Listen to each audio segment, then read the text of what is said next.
Hey guys, tonight we slip into steam and marble. You stand under a sky that is just turning pink. Torches spit, water drips in slow, soft taps. The air smells like warm stone, smoke, and rosemary oil. You hear sandals scrape. You hear laughter that rolls like a quiet wave. The baths breathe before the city wakes. You can almost feel the floor hum. You probably won't survive this if you crawl into the furnace room yourself. The heat down there could toast bread, and maybe you extra crispy. So, before you get comfortable, take a moment to like the video and subscribe, but only if you genuinely enjoy what I do here. Please tell me where you're listening from and what time it is. I love seeing our little night map fill in. Now dim the lights, maybe turn on a fan for that soft background hum, and let's ease into tonight's journey together. You trudge to the heart of the city. Dawn is low and kind. A line of women curls along a wall of pale brick. Cloaks flap, voices buzz. A girl with a basket yawn. A grandmother pats her hairnet. A vendor paddles by with a tray. Honey cakes steam in the cool air. You hold a small coin tight in your fist. It is smooth from many hands. The front arch is tall. The doors are bronze and heavy on the hinges. You stand under a carved lintel that shows Neptune with a trident. Seahorses leap. A sleepy guard nods to the line. The doorkeeper sits on a high stool. His little box rattles with coins and tokens. He looks like he has seen every kind of morning face. He has seen worse. You watch a woman pay with a copper chip. He flips it, squints, and drops a tiny ticket into her palm. A tessera. It is clay, stamped with a number. Sometimes they are lead. Sometimes they show a helmet, a palm, or just a dot. People collect them like kids collect shiny buttons. Some have saucy pictures, too. Historians still argue whether those spintry are brothel money, game pieces, or bath tokens. You slip yours into your sleeve. You will not lose it. You tell yourself that twice. The fee is small. A quadrans can do it in many places. That is the little copper coin that buys you bread, a lamp's light, or a bath. Men often pay that much. Women sometimes pay a bit more. Historians still argue whether that extra charge was a rule or just a rude habit. Some days, a wealthy patron covers the cost. The city loves gifts that glow and steam. People remember the name on the door. Power likes to be warm and popular. You squint at a wax board near the gate. The day's hours are scratched in. Women this morning, men later. Or in some towns it flips. It also changes with the era. One emperor scolds,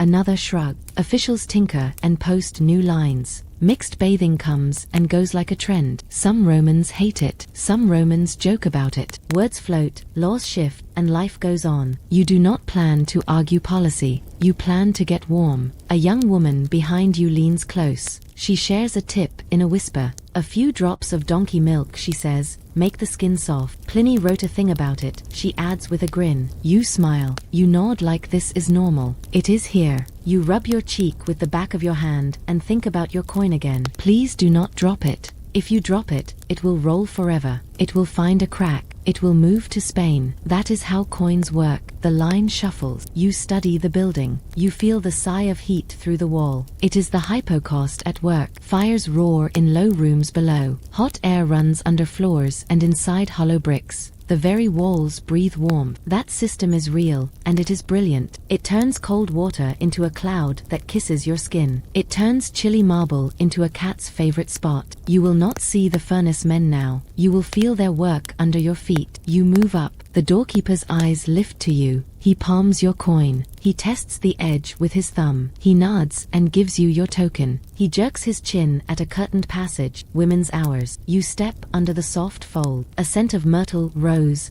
and clean wet stone slides over you. Your shoulders drop a little without asking. A good sign. A matron in a blue shawl checks a sundial shadow on the wall. She tsks. She likes to be first in. First heat, best spots. Neat talk. She tells you to keep your jewelry tight. She taps her ring and winks. Thieves love a crowd. You nod. You do not panic. You tuck your ring under your knuckle like a small secret. You take a breath. Marble underfoot. Light slips in from high windows. It paints little ladders on the floor. You hear a distant splash, then a soft roar as a door opens and closes. Somewhere, a drop hits a pool. Plink, plink. You think of your towel. It is not big. It is basically a napkin with dreams. You hug it anyway. Courage comes in many sizes. You pass a niche with a tiny statue. It is Venus with a shell in her hand. A string of small flowers droops over the ledge. Someone left them early. You do not promise anything yet. You save your wish for later. You notice a flat basket near the entrance filled with small cork-soled sandals. People wear them to protect their feet from the hot floors. They clack like little horses. They also keep the wet from making you slip, a practical grace. The Romans are very good at those. A scholar once wrote that baths open at midday. Another says dawn. Both can be right, depending on the site and the season. A tub of this significance requires hours to warm. The staff stokes fires in the blue dark. They feed the brick dragon until it glows. The city wakes to steam because the crew did not sleep. You catch a whiff of smoke and pine. You say thanks in your head to the hands below. A girl skips by with a narrow bottle of oil. The glass is pale green. It holds olive oil mixed with a hint of citrus. She gives a tiny wave. She has seen you before, she says. She has seen everyone before. She belongs to the baths like a sparrow belongs to a roof. You think oil sounds nice. Not yet. First, inside. Tickets first. Tokens first. Then the rest. You slip past the curtain and into a vestibule. The sounds thicken. Talk curls up into the rafters. Laughter spots the air. A slave boy balances a tray of folded cloths. He tiptoes like a cat. A woman behind a low counter tallies tokens into a bowl. She moves fast, crisp, and kind. The idea is clear, through, and warm. The city runs on this rhythm. Work later. Peace now. You pat your pocket again. The token is still there. Good. You press 2 fingers to the stone. It is cool here,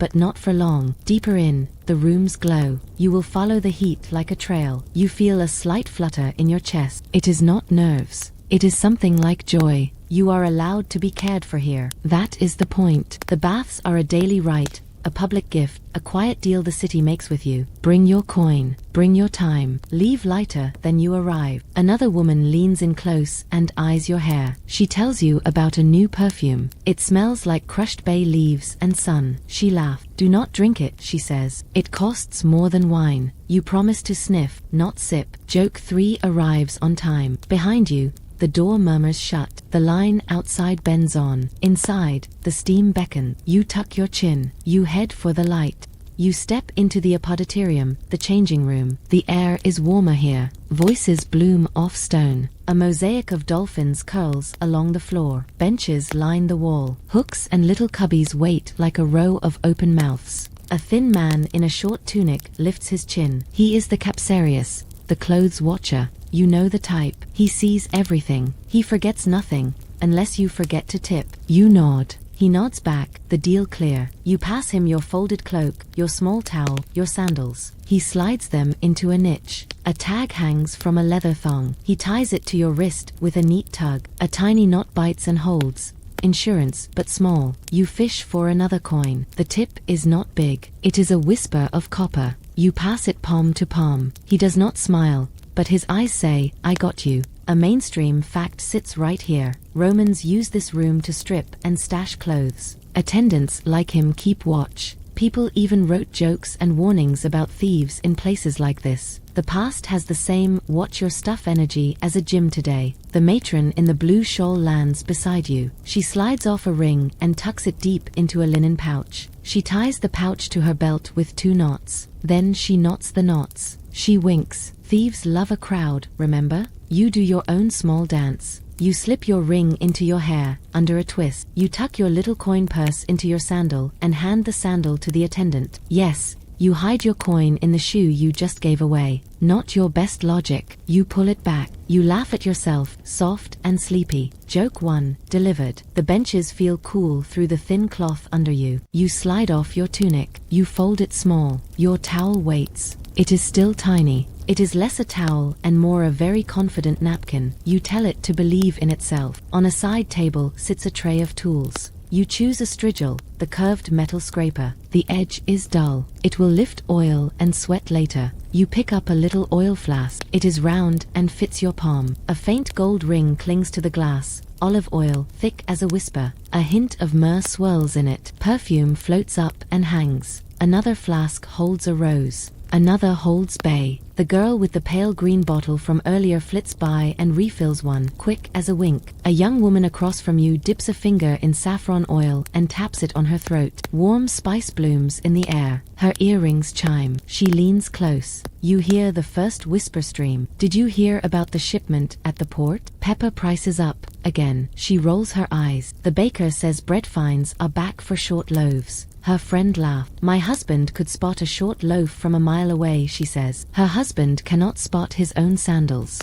The room snorts. The sound is gentle. People know that husband. You slide your feet into cork soles again. You tie the strap. You brush a palm over the mosaic fish. Your skin tingles. You listen. Gossip thins and thickens like steam. Someone talks about a case in the forum. A widow won her claim. Good for her. Someone mentions the green team at the races. They say a driver switched colors. Drama. A girl with a braid as thick as a rope sighs over a singer at the theater. He is tragic, she says. He is also 20. The matron answers. Everyone nods like that explains everything. Near the wall, a hairdresser sets up shop. She pulls pins from a leather roll. She rolls them back into curls like a magician. You slide over. Do you have time? She looks at the sundial shadow. Enough for a quick pin. She lifts your hair like a bird's wing. Her hands are fast. Your scalp tingles. She promises a small knot that will not fall in the steam. She whispers about a new style from the city. Curls stacked high like a little tower. The Empress wore it once, they say. We like to look tall, she adds. We want to see the stage. You both grin. Beside her,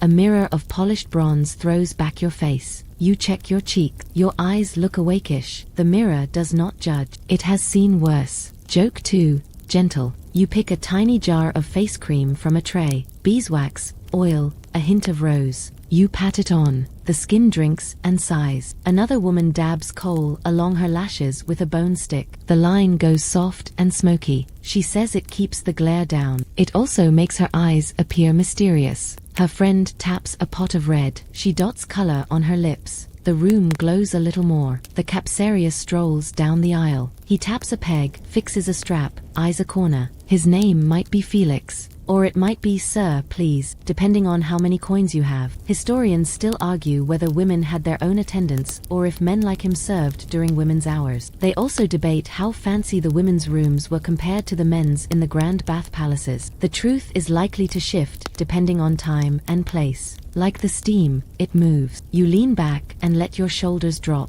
You listen to the staff clatter in a side room. A box of strigils rattles. Someone hums. A boy carries a basket of sponges and pumice. He calls out for lost pins. 3 hands go up. He laughed. He has a bag of them. The floor eats pins the way couches eat socks. A woman 2 seats down runs a finger over a tiny charm on her necklace. It is a hand sign for luck. She tucks it under her shift. Another shows off a new hairpin. The end is a little bird. The beak hides a scoop for eye powder. You love a tool with a secret like that. A quirky tidbit floats in, too. Someone swears a market stall sells vials of gladiator scrapings. The sweat and oil from a champion's skin, scraped with a strigil, are bottled and sold as a cure or a glow. People nod like they have heard of it. You raise an eyebrow. The eyebrow says, please do not make me explain that to my skin. Joke 3 lands with a soft thud. 2 older women trade recipes. One is all about barley water for calm. The other says donkey milk, remember, but only a drop. They both agree on sleep. Sleep is a free mass. You agree with them. You feel your mouth stretch into a yawn. The room approves. You glance up at a faded painting on the wall. Nymphs pour water from jars. A small inscription urges modesty and care. You take the hint and tuck your tunic deeper in the niche. You wrap your tag string around your wrist twice. The capsarius sees you do it. He nods at your care like a priest nods at a good prayer. Someone behind you mutters about thieves again. Last week, a bracelet walked off. The owner swore a curse at the doorframe and then went to make it official. You do not press for details. You will hear more near the shrines later. For now, you keep your things close. A girl in a short mantle offers small packets of powder. You sniff. It smells like crushed bay leaves and shoulder sun. The price is fair. You buy a pinch. You tuck it with your oil. The little bundle warms in your hand. Simple joy. The doorway to the warm room breathes out a sweet draft. Not yet. You run a fingertip along your strigil's curve. You slide your oil flask into the crook of your elbow. You press your tag, not again. You check your ring, safe in your hair. You huff a quiet laugh. You are guarding this one ring like it commands armies. It commands your peace. That is enough. A bell rings. It sounds like a spoon tapped on bronze. Women get up in a calm wave. You feel the pull. Your body knows the path now. Warmth calls. You rise easily. You leave your clothes in the niche and your worry on the bench. You move toward the glow with light feet and lighter hand. You slip into the tepidarium. Warmth wraps you like a shawl. Your skin loosens. Your shoulders drop. You breathe out, long and slow. The room glows with soft light. The walls are smooth and pale. They hold the heat like a secret. Little windows sit high. They keep the warmth inside. The floor hums under your feet. The hypocaust breathes up from below. You stand by a low fountain. Water sighs over a stone lip. A mist hangs and turns gold. Benches curve along the wall. Women sit with easy spines. Some close their eyes. Some talk in a hush. You find a spot near the fountain. You feel that perfect middle heat.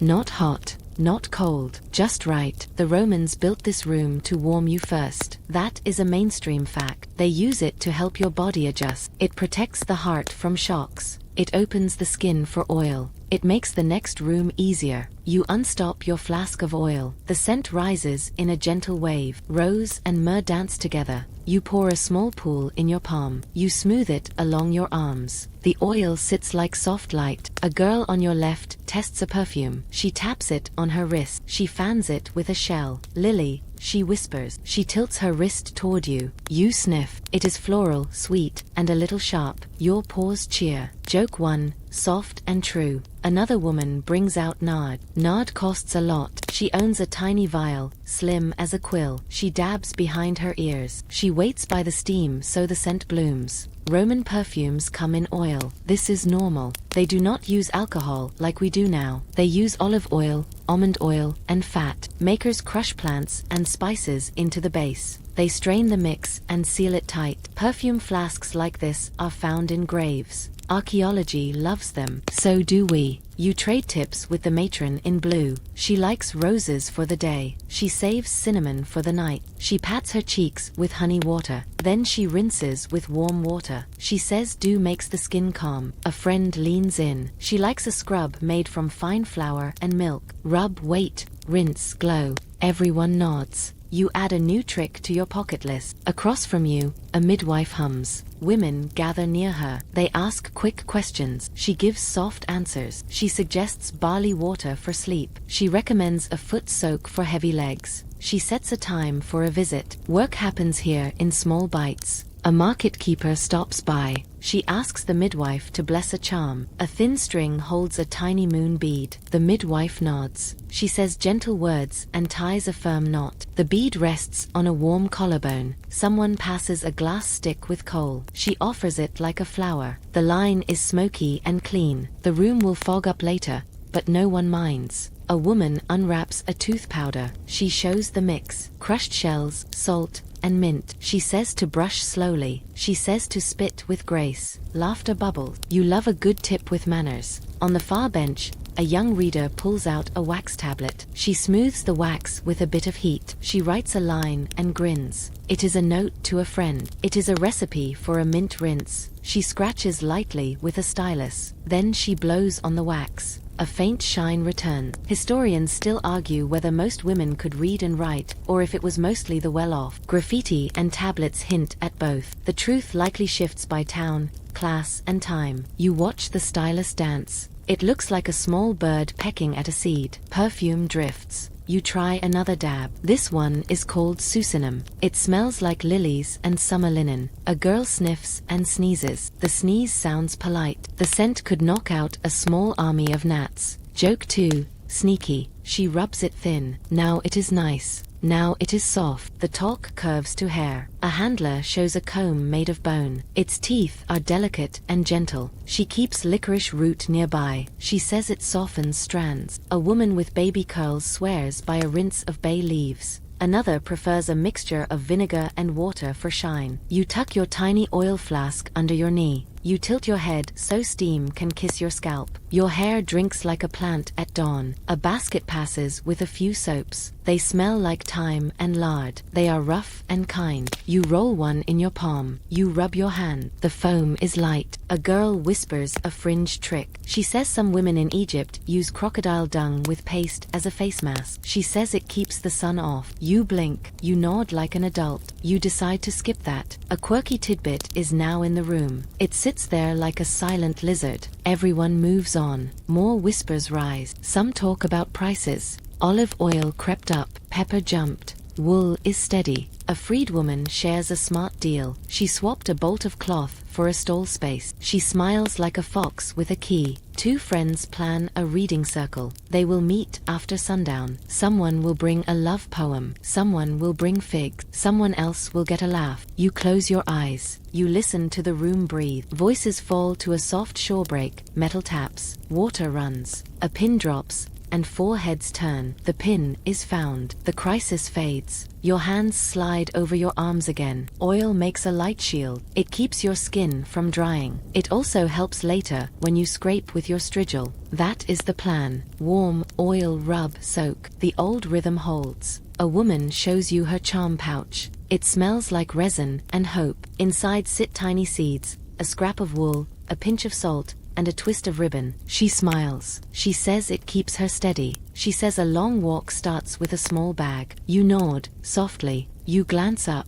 A painted frieze wraps the ceiling. Swans glide over waves. In a corner, a little boy holds a torch. The paint has faded. The pose still shines. Warmth carries details forward. Your fingers trace the groove of a bench. Stone keeps the prints of hundreds of quiet afternoons. Two friends play a hand game. They tap and show numbers with quick fingers. They bet on nothing but pride. They giggle like springs. A matron tells a story about a marble bench that once cracked in winter. She swore the stone yelped. You picture it. You try not to laugh too loud. Warm rooms ask for soft joy. Someone mentions face white. She knows a woman who uses chalk and lead. She says it hides spots. Everyone nods but frowns. You think of the word poison. You do not say it out loud. Historians still argue whether harsh makeups were common in daily life, or if satirists blew them up for jokes. You choose rose and sleep instead. They are kinder. They cost less, too. The room shifts as bodies stand. Some head to the hotter door. You are not ready yet. You stay for 3 more breaths. You stroke your wrist where the tag string lies. You watch the fountain fall. A tiny bubble forms and breaks. That is a whole story in one drop. A woman brings out a bronze mirror.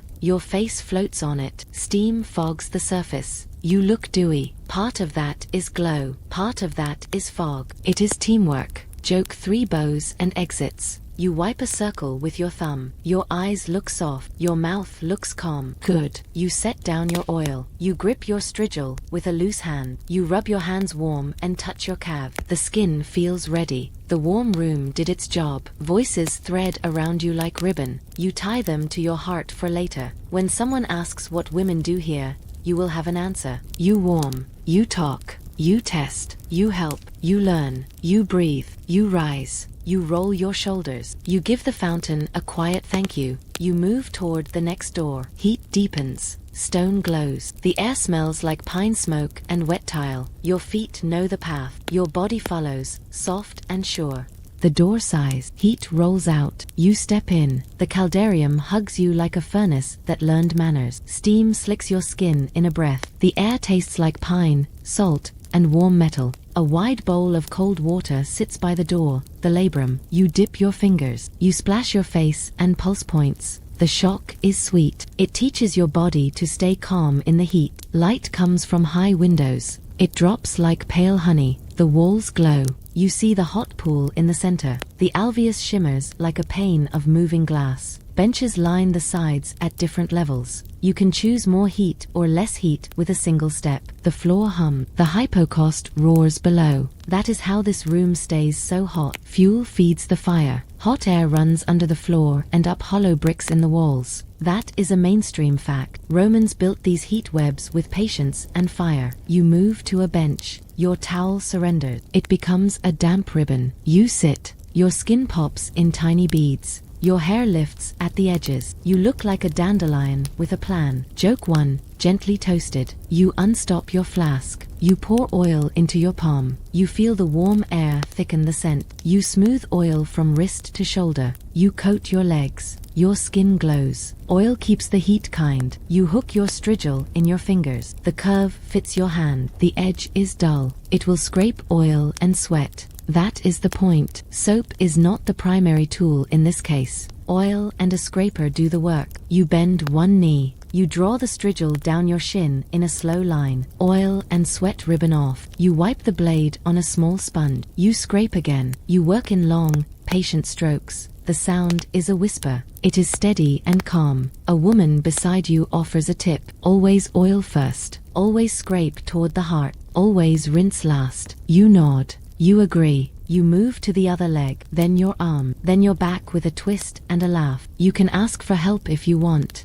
An unctrix steps near. Her hands shine with oil. She warms them over a brazier. She says she can reach what you cannot. You yield your shoulders. She kneads the knots with strong thumbs. You hear a click deep in the muscle. Your jaw softens. She slides the strigil with care. You drift like a small boat on warm water. Around you, work hums. A girl stands near a niche with jars. She holds pine resin, myrrh, and a tiny cup of warming oil. She dabs a drop on stiff spots. The heat sinks in. Another woman rubs pumice over her heels. The stone is rough and kind. Dead skin rolls away like dry crumbs. A friend tries a sugar-like paste. She presses and pulls. Hair lifts. She grins and hisses at once. Beauty is a loud, brave art. A quirky tidbit wanders in on a whisper. Someone swears she saw a lady singe stray hairs with a lamp wick once. Just a pass and a flick. Quick, careful, over the knee. You picture it. You decide your eyebrows do not need that level of drama today. You return to your scraper. Slow, smooth, safe. Near the hot pool,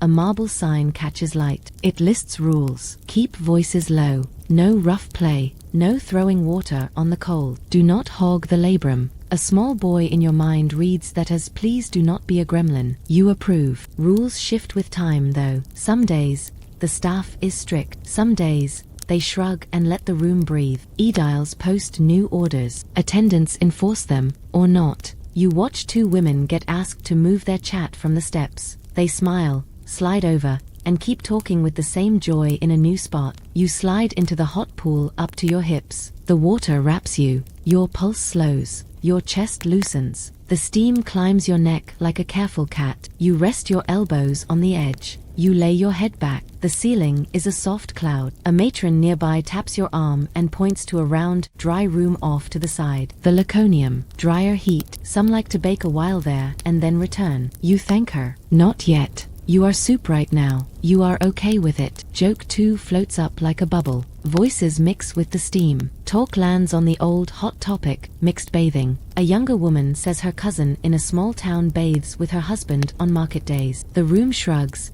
as if this is not new. An older woman says the city posted separate hours last month. She likes the peace. Another repeats a story of an emperor who banned men and women from bathing together. Someone else rolls her eyes. She says bans come and go. Doors look the other way. The talk loops. Historians still argue whether mixed bathing was common in big bath palaces or mostly rare and scandalous moments that poets love to shout about. You sip the steam and listen. The truth feels like it shifts with the season. You notice wraps in the room. Some women sit bare. Some wear thin linen. Some keep a band at the hips. No one stares. Everyone minds their own business. You adjust your wrap. You splash your face again from the labrum. You think of that crocodile dung sunscreen someone joked about earlier. Imagine cooking that in here. Please do not. Your skin says thank you. Joke 3 taps the sign and sits. The unctrix returns with warm hands. She presses along the line where your neck meets your shoulders. She counts out a slow rhythm. She uses knuckles on the long muscles in your spine. You feel the day leak out. Wealthy women bring their own staff here. Others hire help on the spot. Masseurs and masseuses are part of bath life. That is normal. They rub in oil. They coax softly. They scrape clean. Inscriptions even name them with pride. One boasts of strong hands and gentle words. You think that is the correct order. Across the pool, A woman holds a small spoon on a chain. It is an ear scoop. It hangs from a set with a nail cleaner and a tiny pick. Tool kits dangle from belts like little silver schools of fish. She cleans her ear with a careful face, then polishes the scoop on her towel. The past keeps neat pockets for tiny chores. A bell clinks. Fresh water runs in. Hot water gurgles from a bronze spout. Steam deepens. You choose a few more breaths. Your head goes light in a good way. You and the heat are on a first-name basis now. The room smells like rosemary, salt, and quiet effort. Down the bench, two friends talk about the latest edict. New hours. Fines for men who wander in at the wrong time. A temple elder wrote a stern line about modesty on a wall near the entrance.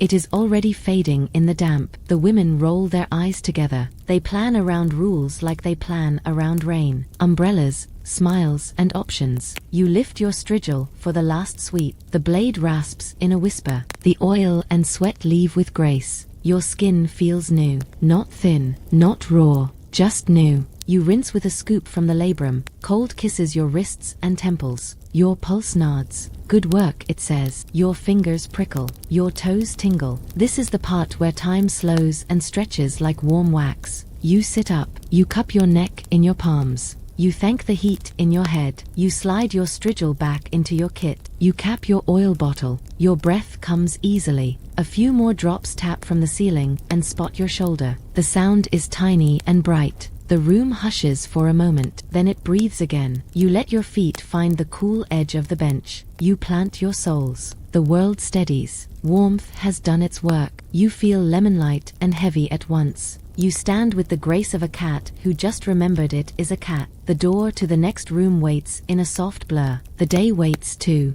Not yet. One more slow breath, then you move. You push through a cooler door. The heat loosens its grip. Air brushes your skin like a clean blade. Your breath fogs in a tiny cloud. Goosebumps rise. The frigidarium waits, pale and bright. The room is expansive and calm. Light pours down from a round oculus. It turns the water blue as glass. A small fountain sings from a lion's mouth. You step to the edge. You brace. The cold pool sits in a bed of marble. A fish mosaic darts under your toes. The water looks innocent. It is not. You splash your wrists, your throat, your heart. You count to 5. You step in. Your ankles shout. Your breath flies for the door and then returns. You laugh at yourself the way friends laugh at a jump scare in a funny play. Joke 1 pops like a bubble and fades. Cold rooms sit at the end of the heat path on purpose. Hot first, then freezing. The Romans like that flip. They say it tightens the skin. They say it closes the pores. That belief is old and steady. It also just feels good. Your pulse steadies. Your mind gets clear. You slide deeper. Knees, hips, waist. Your whole body locks and then unlocks. You lean on the stone lip and let the chill fold over you like a bright sheet. Water moves in and out of this pool all day. That is a mainstream fact. Aqueducts feed these baths. Fresh water flows through channels and drains away. No chlorine, no big bleaches, just steady flow, innovative design, and a lot of stone. A bronze spout gurgles. The sound makes your shoulders drop. The floor under the water slopes a touch. You glide a few slow strokes. Your skin hums like a plucked string. Across the room, a small door opens to a courtyard. The natatio, the big outdoor pool, flashes beyond the columns. Not every bath has one this grand. Some do. The sun falls on the blue water. Swallows stitch the air. A few women swim in slow lanes. Some float and blink at the sky. Historians still argue whether women use the main natatio at all hours or only in fixed windows, or if some places set aside a smaller pool for them. Rules shift with time and place. The splash stays the same. You hold the edge and kick. You count 20 silent beats. You sink and blow bubbles. The world goes soft. You come up and wipe your face with the back of your hand. Your buzzed skin feels new. Your brain feels like it just opened a window. You drift to the steps and sit. Marble presses your thighs like cool breadboards. You wear your best calm face. You try not to make that tiny squeak you made when the water hit your ribs. Only dogs heard it anyway. Joke 2 sneaks by with a grin. Near the far wall, a trio of women tosses a ball. It is a trigon game. 3 players form a triangle. They throw and catch with quick hands. The ball is small and firm. It pops from palm to palm. A girl stands in the middle. She tries to steal drops. She fails with joy. You watch their hands flick. They move like birds. Light exercise also belongs in the world of bathing. People stretch, play, and get their hearts awake. In open courtyards, some use small weights. Greek halteres, little hand stones, appear and vanish like pebbles in pockets. A woman bends and lifts with smooth breath. Another jumps a rope, slow and neat, careful on wet feet. On a bench, you see a big, soft ball. A phallus. It is an inflated bladder wrapped in leather. It is gentle. Older folks love it. So do people who just left a hot room and want a kind bounce. Two women pass it back and forth with a smile. They clap for each other. They get a small workout with zero drama. You respect that. The rough game, harpastum, echoes in stories. Fast, grabby, like a tiny war with a ball. Poets brag about it. But here, no one wants a bruised knee today. Historians still argue whether women joined games like that, or if they stuck to softer play like trigon and gentle tosses. The evidence is thin. The talk is lively. You shrug and catch a slow pass from the woman near you. You lob it back. Your hands remember joy. The ball slaps home. A watcher claps. You bow like a champion to your very patient coach. Joke 3 takes a tidy bow. You step out and sit on a low bench.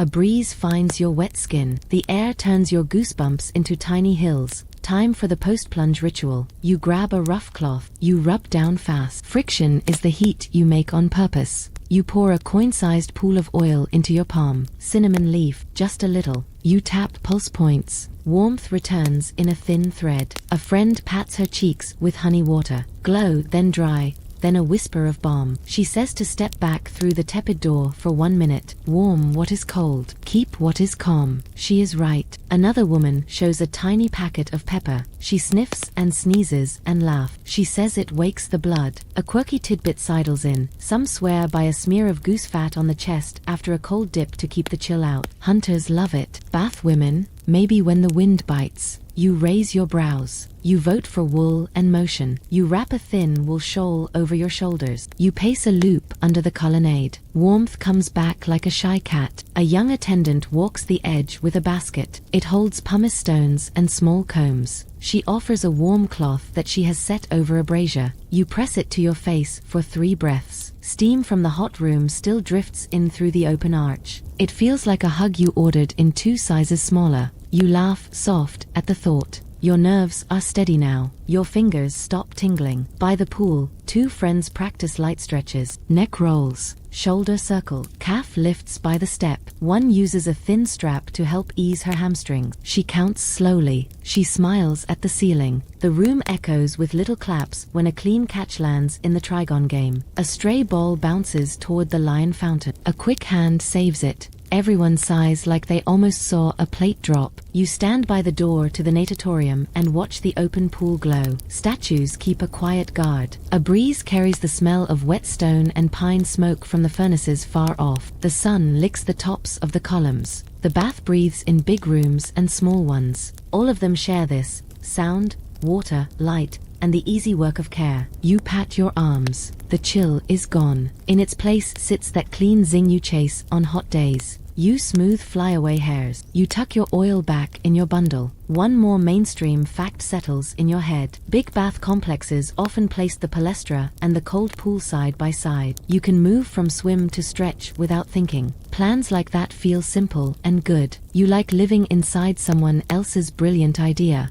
A soft bell tings. Some will head to the snack stalls soon. You remember we promised not to drift there yet. You hold that thought like a chip you do not eat. You take one last look at the water. You tell the pool thank you, and you mean it. Your heart is quiet. Your skin is alive. Your steps find the warm door again, just for a minute, because you learned your lesson. Warm the edges. Keep the glow. Then move on. You follow the smell of warm honey. It slides under the arch and curls around your nose. Your steps find the colonnade that rings the open court. Stalls bloom along the shaded edge like little ships. Voices soften in the high air. wood creaks, bronze clinks. A tray glows with fresh cakes, the tops shiny with syrup. The vendor winks as if she baked the sun into them. You take one. It is round and golden. She calls it libum, a honey cake. Some people say globy when it is fried and glazed. This one smells like wheat, cheese, and a hint of sweet heat. You bite. The crust whispers. The middle sighs. A drop lands on your thumb. You catch it before it hits the floor.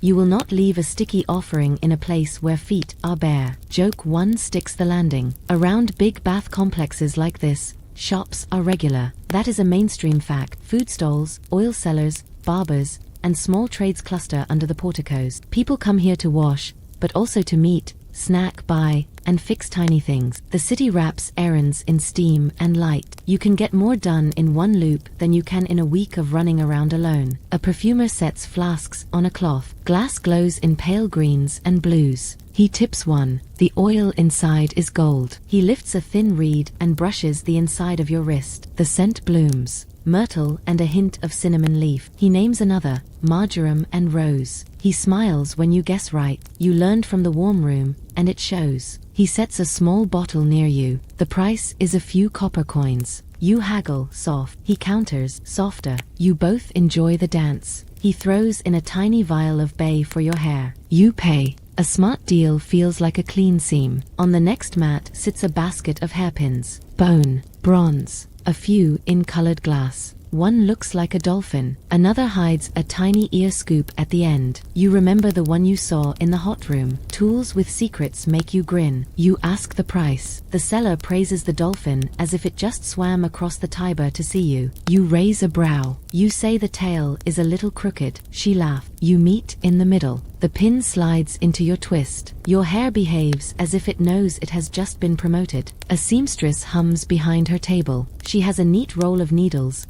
a little jar of beeswax, and a stack of scraps. She sees you tug your hem. She tilts her head. 2 stitches? You ask. 2 stitches, she says, and a story. She draws a thread through wax. The thread shines and stiffens just a touch. Her hands move quickly. She bites the end to sharpen it, then sets the needle. She patches the loose spot and smooths the fold with her thumb. You press a coin into her palm. She tucks it away with a nod. The hem lies flat, like it never had a thought of drama. The barber takes a post by a column. She has a bronze razor and a small bowl. Tonstrix, the women call her. She shaves the nape of a neck in neat, tiny passes. The skin gleams. She oils the edge of the blade and wipes it on a soft cloth. You ask for a trim. Not a significant change. Just the ends that look like they made a deal with the wind. She mists your hair with warm water. She snips with sure fingers. Your head feels lighter by 3 breaths. A matron in blue claps once for the clean line. You think 10% more like the version of yourself who keeps promises. A boy wanders past with a tray of nuts and dates. He offers fig cakes and a dilute wine sweetened with honey. You ask for water with a drop of must syrup. He pours from a terracotta jug into a small cup. Cold, kind, simple. You sip. You watch life weave. A mother buys a hair ribbon. A friend swaps coins for a little jar of bay paste. 2 women split a honey cake and talk with their heads bent close. The world shrinks to a pleasant pulse. You lean into the stall with combs and ask about split ends. The seller taps a pot of unguent, olive oil and a hint of egg. He says to smooth it on at night and braid. You picture your pillow. You picture the smell. You decide to try it anyway. Sleep can share a little salad with your hair. Joke 2 offers a wink and a nap. A quirky tidbit strolls by with the fullers, the cloth cleaners, in mind. A seamstress says if you ever stain your tunic with oil, you can take it to the laundry. They stamp and scour with clay and urine. Yes, urine. She says it like it is not weird. In Rome, it isn't. The smell leaves. The stain leaves too. You blink. You accept that the world is full of bright choices, and also choices like that. At the edge of the square, a man with a tiny scale weighs pepper and cumin. Pepper prices inch up again. Someone mutters. The spice seller shrugs. He says ships run late when the winds do. You think of the midwife in the warm room. You think of barley water and sleep. That sounds cheaper and smarter than chasing pepper for cheek. You buy a bunch of coriander for your kitchen instead. You will use it on lentils tonight. You smile at the thought. A young woman slips by with a roll of cloth under her arm. She whispers to the perfumer. He nods and marks a wax tablet. He will keep her on credit for the month. Trim tabs are standard here. Vendors live on faces and favors. It is a web made of names and handshakes. Historians still argue whether rules banned selling inside the bathrooms or only frowned at loud hawkers in the hot spaces, while the porticos and forecourts buzzed with trade. The evidence is in bits. The practice seems steady. People buy when they feel good. Baths make people feel good. You queue for a quick brow tidy. A threader shows you how she loops silk and plucks fine hairs with tiny twists. The sting is slight. The line is clean. She powders with a pinch of starch. Done. You tilt your face in a bronze mirror. You look awake. Your towel-only napkin from earlier would be proud of this glow. It did half the work. You did the other half by showing up. Another vendor flashes little jars of face powder, rice, chalk, and iris root. You pass on the chalk. You remember the talk about harsh makeup. You choose a whisper of rose water instead. She spritzes. You smell like a garden that used manure today. Under a side arch, a cobbler taps nails into a sandal strap. He replaces a thong with fast fingers and a hot needle. The strap slides smoothly through the sole. You hand him your cork sandals for a quick look. He buffs them with a cloth and a spot of oil. They gleam like they mean it. He charges a sliver of copper. You pay and toss in a fig cake. He makes a bow as if you just funded a temple. One more deal calls your name. A tiny bottle of lily oil sits by itself, shy. You remember Susanum from the warm room. You ask if this one is strong. The seller says a little goes a long way. You touch your wrist, one drop. The air leans closer.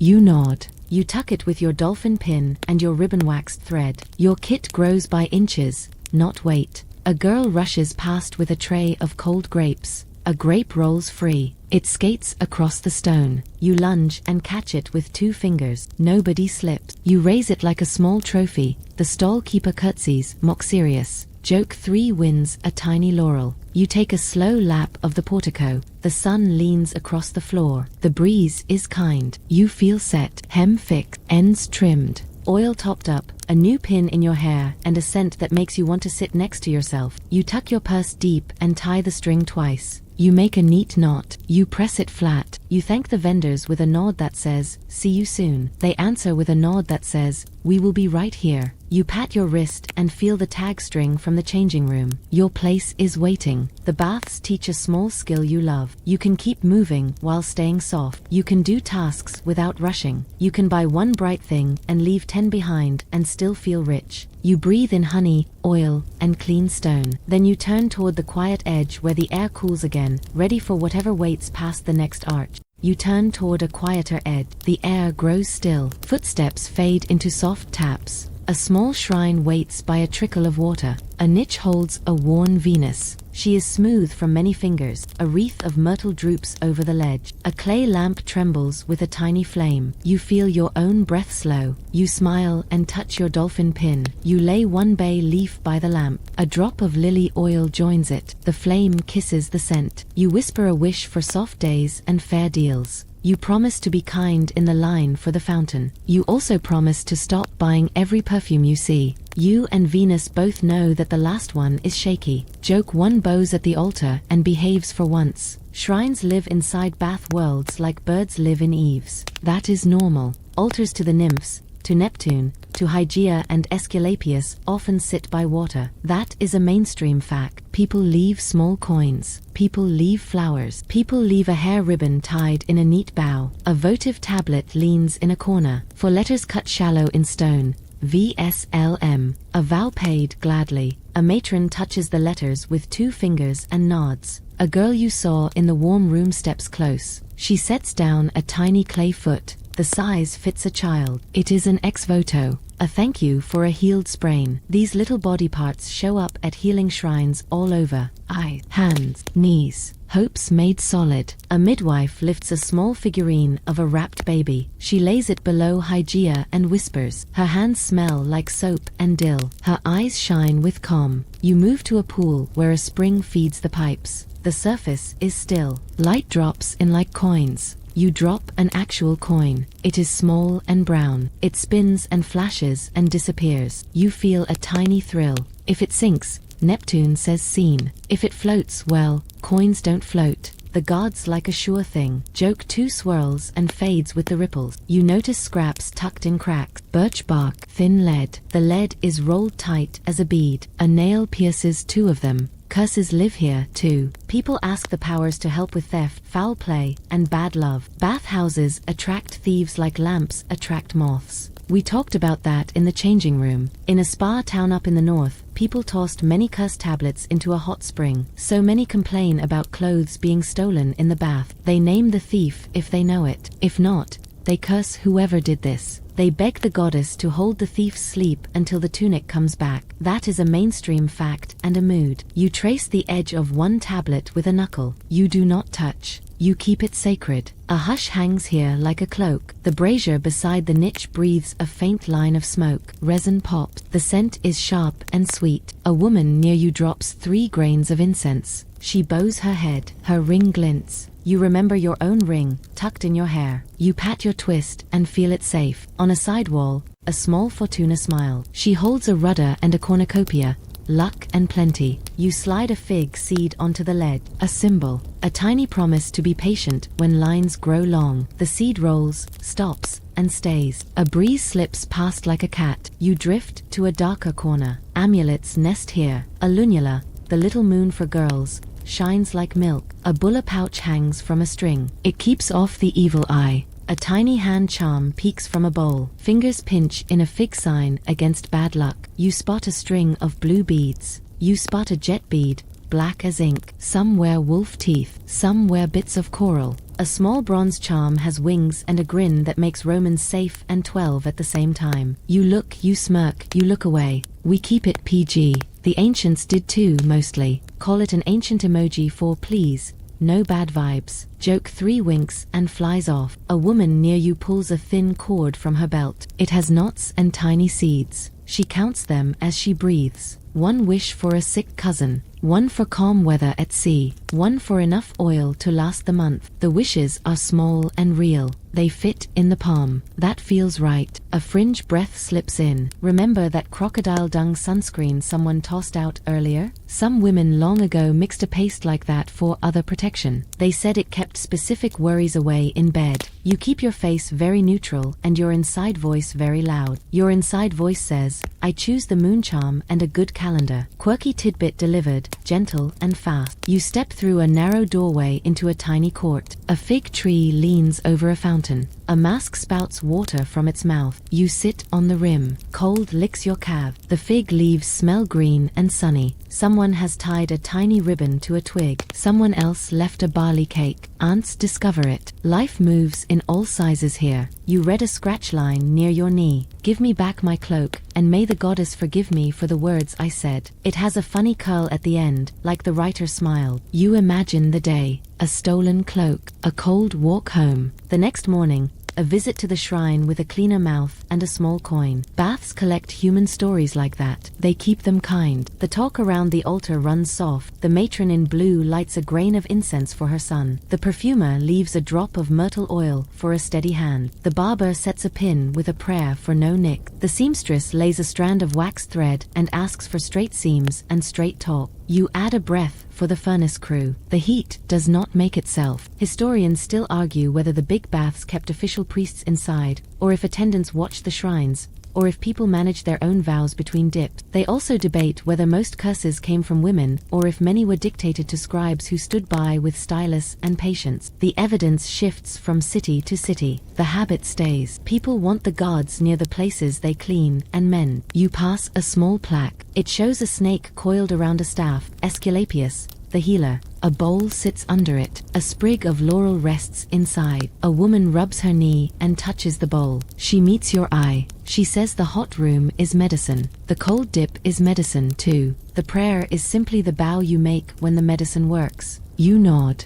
You understand. On a low shelf sits a tiny box. Inside are folded papers, wishes, names, hopes wrapped tight. No one reads them. The keeper of the corner, a soft-voiced woman with resin on her fingers, sweeps the floor and clears the bowl. She hums. She cares for this space like a little garden. In one bowl, she stacks broken pins and stray coins. Lost things find an altar before they find a pocket. It feels fair. You lean in close to the spring again. Your coin is gone. The water keeps its secrets. You trace a circle on the rim with a wet finger. It sings a high note. The sound is thin and pure. It fades slowly. Your chest loosens with it. You make a last small vow. You will share your honey cakes. You will not judge the lady with the thick perfume. You will keep your towel napkin from picking fights with big towels. You will try, gods. You will try. A door near the brazier opens. Warm air breathes from the hole. A furnace hand slips through with a basket of wood. He pauses at a tiny altar to Vulcan. He nods once. He moves on. You watch the ember of his lamp float down the wall and vanish. The baths pulse again. Wind,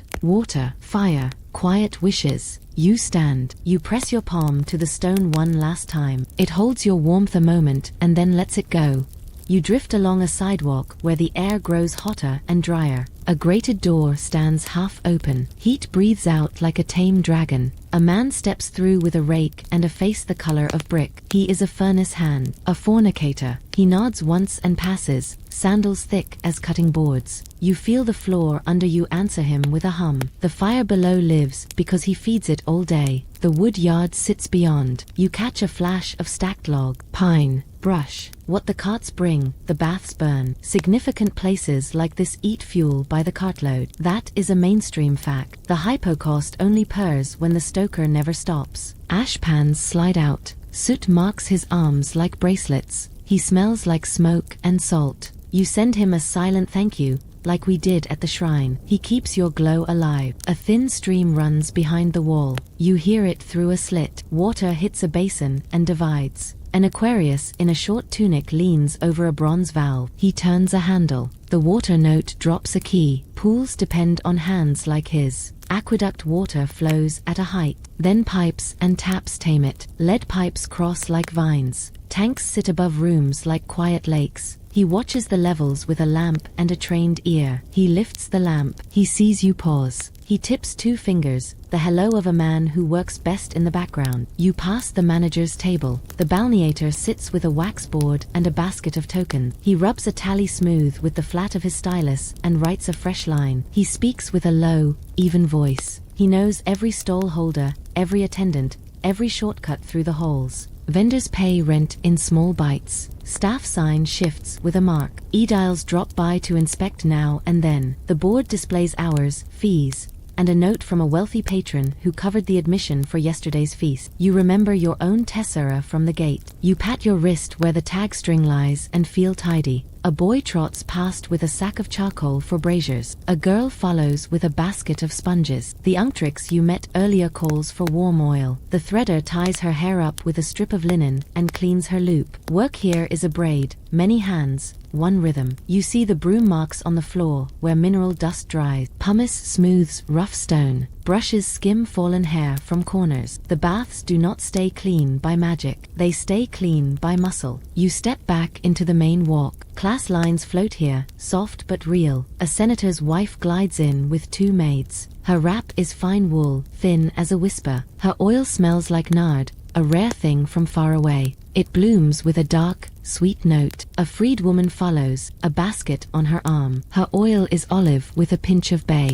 It smells bright and clean. A slave girl brings her mistress's strigil and waits by the bench. Her eyes track every gesture. She will remember the massage pattern by nightfall. Everyone shares the same heat. Each person shapes it with what she brings. In the hot room, the rich can hire time. The unctrix gives them long, slow hands. She knows their names and the names of their dogs. The capsarius at the niches will keep a patrician's jewels in sight and watch them like a hawk with a gentle heart. A poorer woman will tip in copper and get a careful eye as well, but not the extra joke and the extra cloth. Service bends with coin. It does not break. You feel how the room itself evens some of that out. Marble does not care who sits on it. Steam hugs any skin it meets. You pass a curtained alcove set aside for a private soak. The balneator keeps it for those who ask and pay. Historians still debate whether women had many private spots in the grand baths or if most used the same open rooms, with only small side nooks reserved for special needs. The buildings change over time and with the town. The habit of carving out quiet corners stays. Scent tells stories. Cheap oil smells green and good. Peppery bay lifts it. Myrtle whispers. Saffron sings in gold. Nard and cinnamon purr with money. Your own wrist carries a lily now, and you catch it when you lift your hand to fix your dolphin pin. It is not a shout.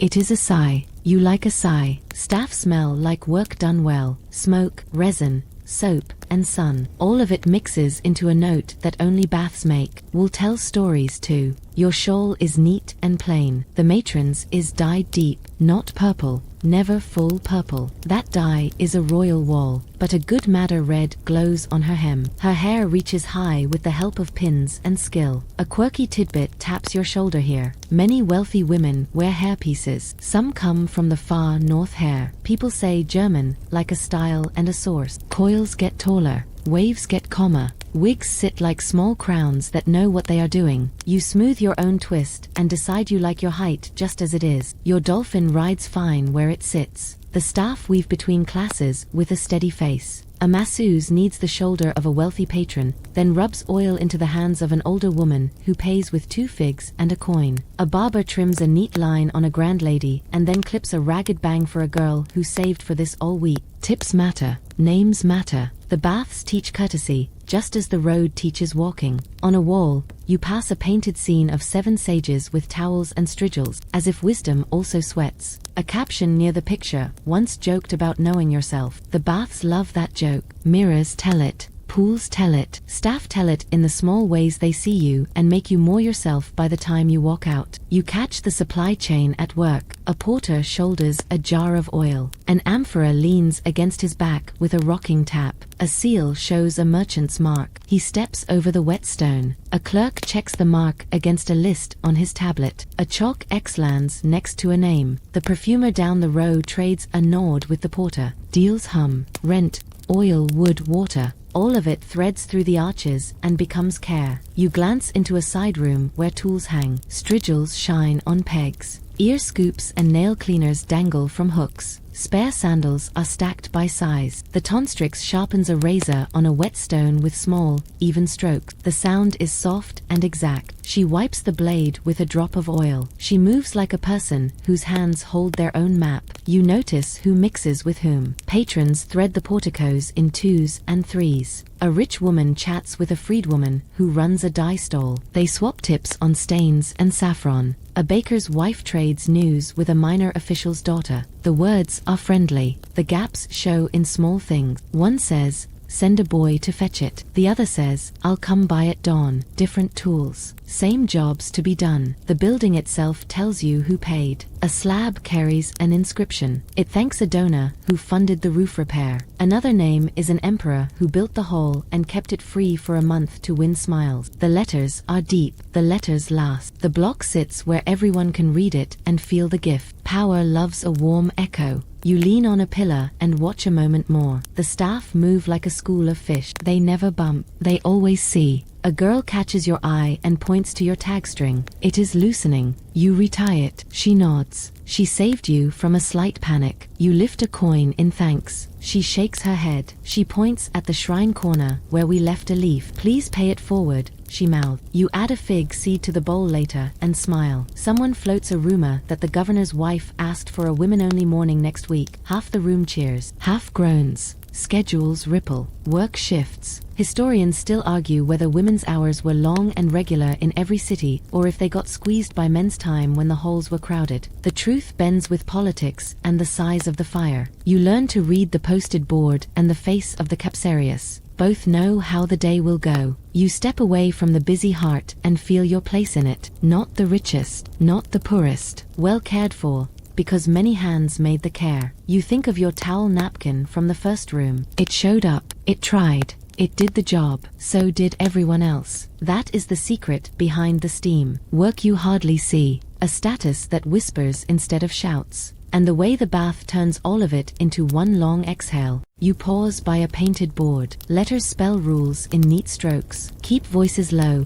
No rough play. Share the labrum. No oil in the pool. You read with a calm smile. You have learned most of this by heart. Etiquette runs like a soft rail under your hand. You step aside to let an older woman pass. She taps her knee and thanks you. That is bath manners too. Let the elders claim the cooler bench. Offer a hand on the steps. Keep your wrap in a tidy line. Do not fling it over a neighbor like a flag. Your towel napkin from day 1 nods. It is small, but it has dignity. Joke 1 gives a modest bow. A guard walks the hall. He carries a short staff. He checks a door latch. He nods to the capsarius. They keep thieves from getting bold. Theft in the changing room is old news. Marshall even wrote jokes about it. That is a mainstream fact. People curse the thief, then buy a new pin, then come back tomorrow anyway. You touch your hair. Your ring still hides in your twist. Your dolphin pin sits firm. Good. A girl beside you whispers a trick. Loop the tag string twice. Knot it with a wet twist. It grips better. You tie pull test. Solid. She points to your sandals. Keep them on in hot rooms. Floors can scorch. Nails can hide in the rushes. Also, foot things you do not want to meet. She taps a lump of clear crystal in her pouch. It is alum.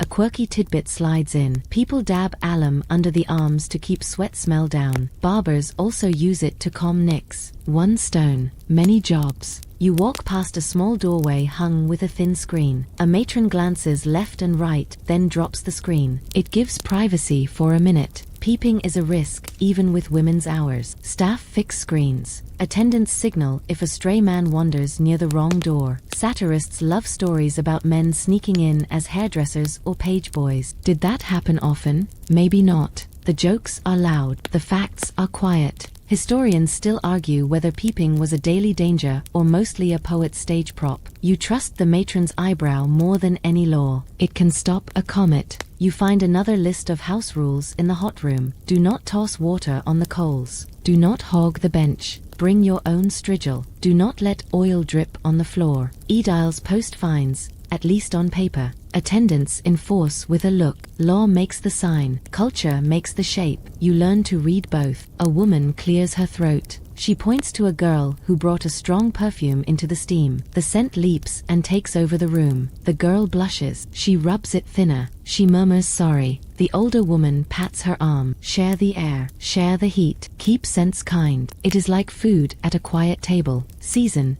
Do not drown. You add that to your list. You sit near the frigidarium steps and watch a tiny drama. A quick hand slides toward a bangle on a bench. The owner turns. The capsarius steps in with no fuss. He lifts the hand by the wrist. He speaks low. The hand opens. The bangle drops back. No scene. No shout. The room lets out a slow breath. The matron in blue gives the would-be thief a look that could chill a furnace. Joke 2 gives a silent clap and pockets its hands. You trace the line where etiquette bends. Mothers bring in toddlers at odd hours. The staff sigh and let them splash for a minute in a corner pool. A friend waits for her husband's message near the gate and runs in late. The capsarius tucks her clothes deeper and looks the other way. You pass the perfumer in the warm room. Selling in the hot spaces is not allowed, he says with a grin, then slips a tiny vial into a palm. Rules live. Life lives too. The line is soft. It works. Moral crackdowns rise and fall like tides. Some officials push for strict hours. Some ban mixed bathing with loud words.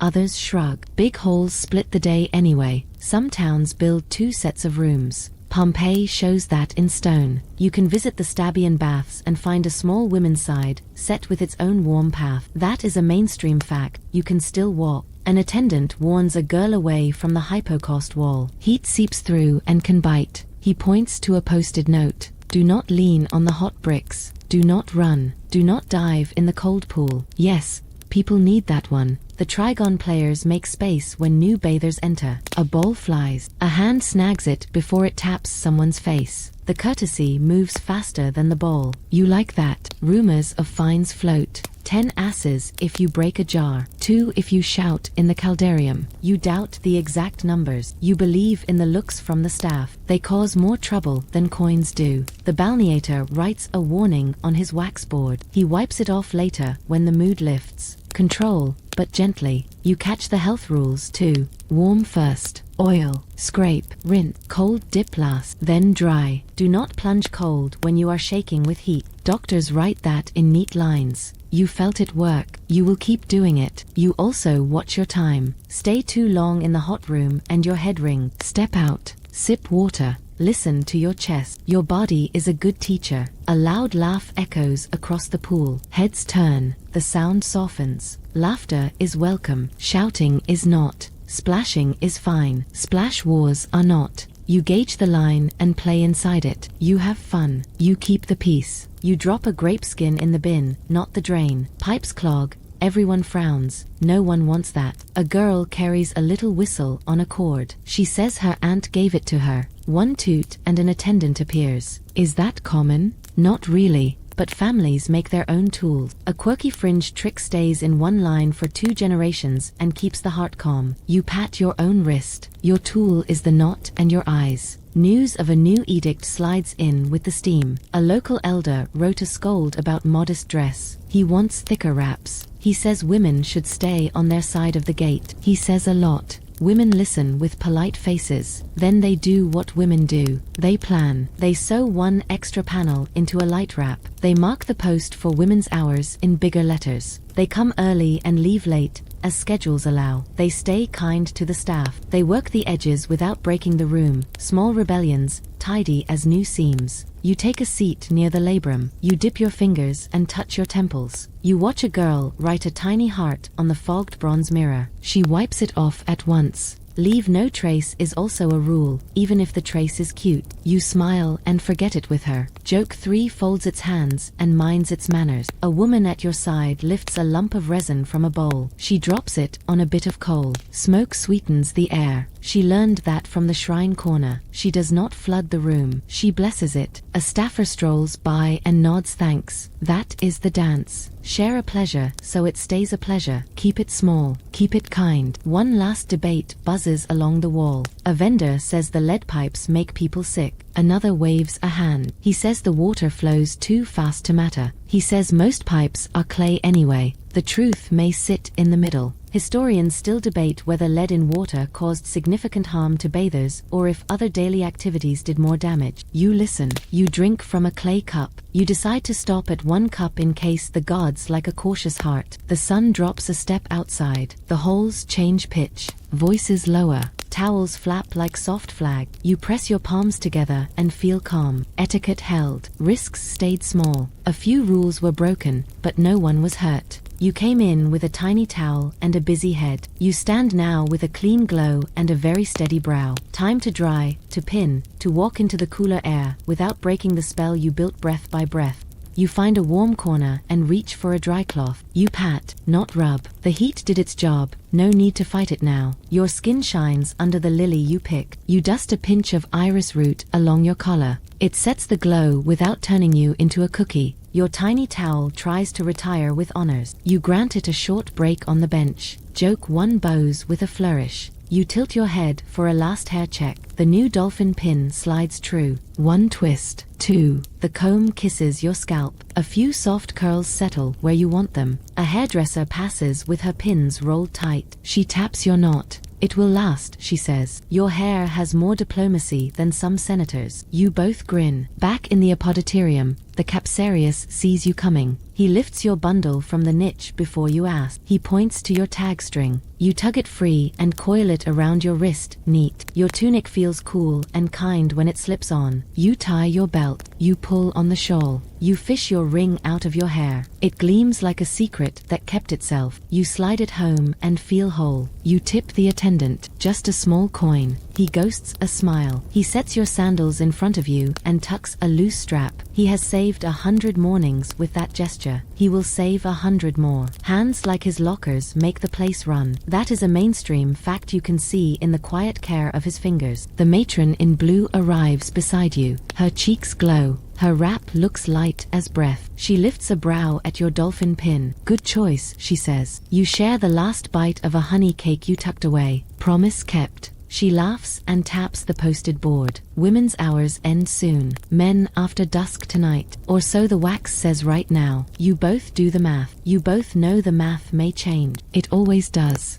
A woman down the bench pulls a tiny key from her hand. It is a ring and a key all in one. She turns it into a little bronze lock that keeps her box of pins shut. Quirky, clever, and common in this city of locks. You watch the neat click. You like tools that wear many hats. You step into the hall. Lamps wake along the walls. Wicks bloom in tiny cups. The air goes gold. The stone absorbs the light and gives it back in a softer form. Voices hush on their own. Your sandals find the rhythm of the evening. You breathe in the last thin line of steam and know it is time. At the bronze door, the balneator nods. He scratches a note on his waxboard. He lifts his eyes to the sky and judges the hour without a clock. You slip by with a slight nod. Outside, the city breathes a new air. Smoke from cook pots, fresh bread, a flute somewhere, thin and sweet. A child chases a moth. The street glows with that pale moment before night. You catch sight of a small group across the way. They leave a house where a new kind of prayer has been said. A woman carries a basket and a lamp with a fish scratched on its side. New faiths walk these streets now. Some leaders preach modesty. Some warn against mixed hours. Some build baths for the poor beside churches and give free heat on cold days. Life does not switch off. It shifts and finds the warm line through. You note the change. You also note the steam still rising from the roof behind you. Historians still argue whether sermons and scolds truly emptied the big baths, or if broken aqueducts, costs, and waves of sickness did most of the work. In some towns,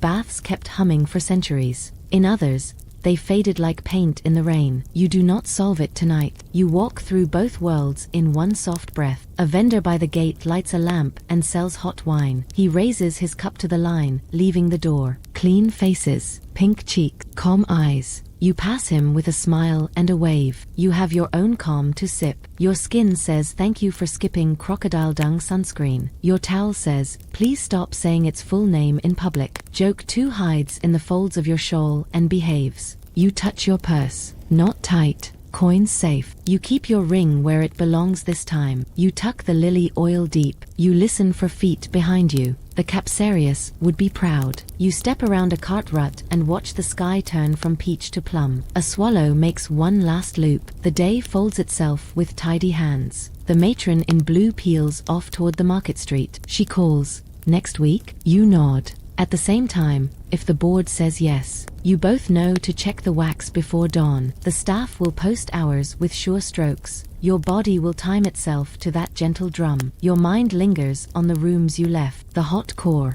the warm hush, the cold plunge that snapped you awake and then back to soft. The smell of myrtle and the sweet resin at the shrine. The unctrix's warm hands. The barber's quick snip. The seamstress's sharp bite on the thread. The perfumer's reed is tapping your wrist. The dolphin hairpin holds a whole quiet plan. You carry all of it without weight. A group of young men bustles past in a clatter of jokes and sandals. Evening is theirs now. You wish them warm benches and gentle manners. You hope they listen to the rule about no oil in the pool. You hope they share the labrum. You walk on, amused by yourself. You have become a person who worries about shared sinks. Joke 3 salutes the new you. You reach a corner where a shrine sits under a figure. You drop a fig seed like the one you left inside. Luck likes echoes. You slip your hand along the bark. It is cool. It holds the day and does not say a word. You think of the curse tablets tucked in the cracks by the spring. You hope the bangle stayed with its owner. You wish the thief had taken up better hobbies,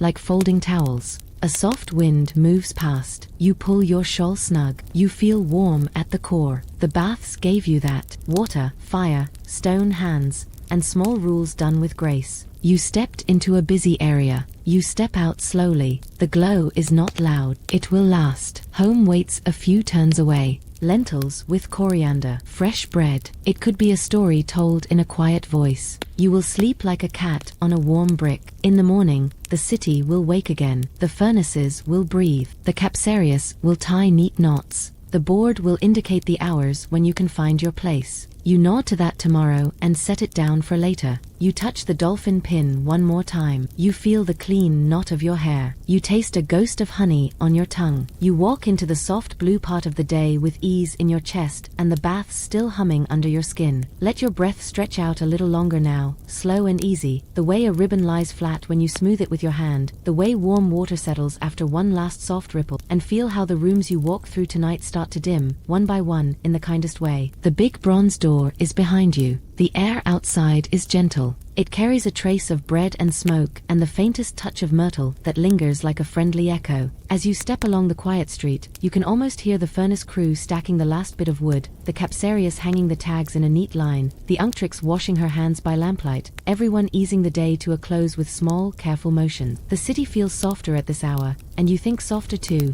wrapped in a shawl that holds the warmth low in your chest, where calm begins, and your steps get slower without you telling them to, and your shoulders know, without any words, that there is nothing left to do.